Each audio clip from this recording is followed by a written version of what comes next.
hoje, trabalhando, eu posso olhar para o que Jesus fazia e eu falo, ó, Jesus era marqueteiro. Jesus era um verdadeiro storytelling. Jesus era fantástico. Ele era.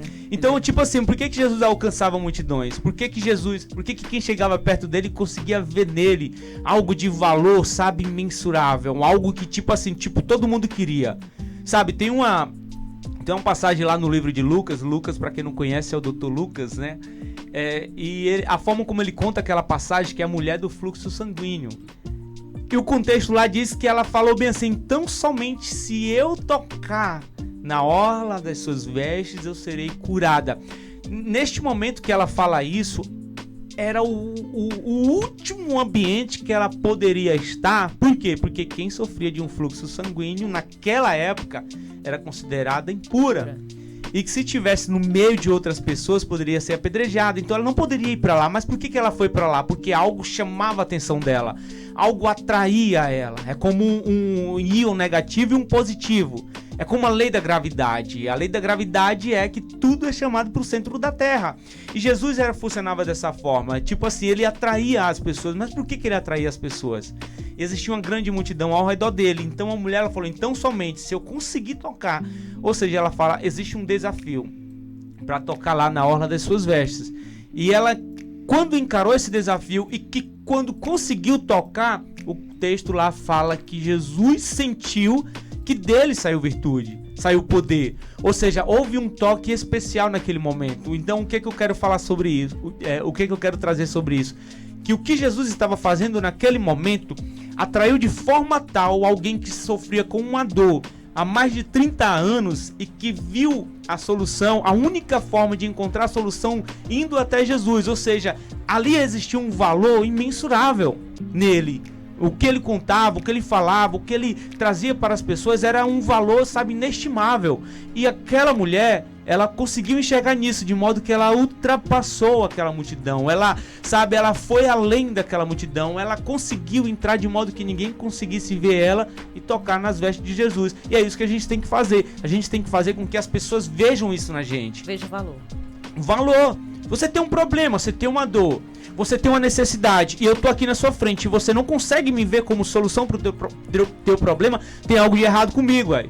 Não é com você, é comigo. Se eu não consigo ser a solução para o teu problema, se eu não consigo mostrar para as pessoas que eu posso solucionar, eu posso resolver os teus problemas, eu não tenho valor significativo. Não.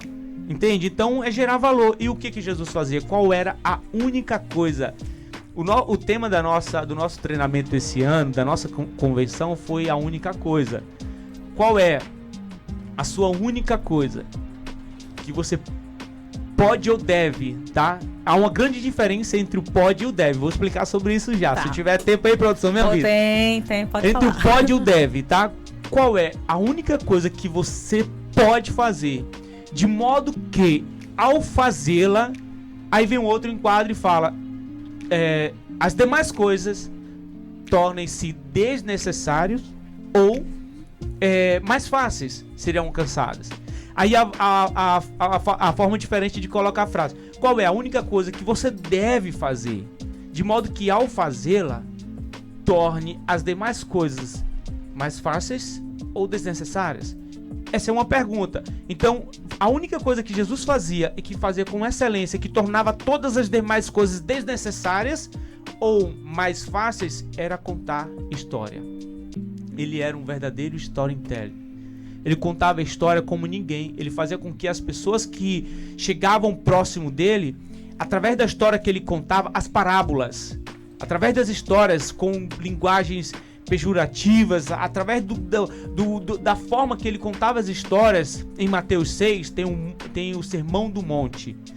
Através daquelas histórias ele conseguia atrair as pessoas para próximo dele. E qual que era o propósito dele? Era somente atrair as pessoas? Não.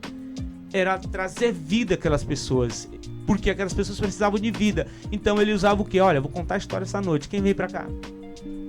Não sei se é da tua época, eu sou de 85. Eu sou de 81. Aí, eu me lembro que as minhas tias, elas sentavam à noite na calçada, lá no interior, pra contar a história, e ficava ao redor ali muitos meninos, sabe? Muitas crianças escutando, ouvindo as histórias.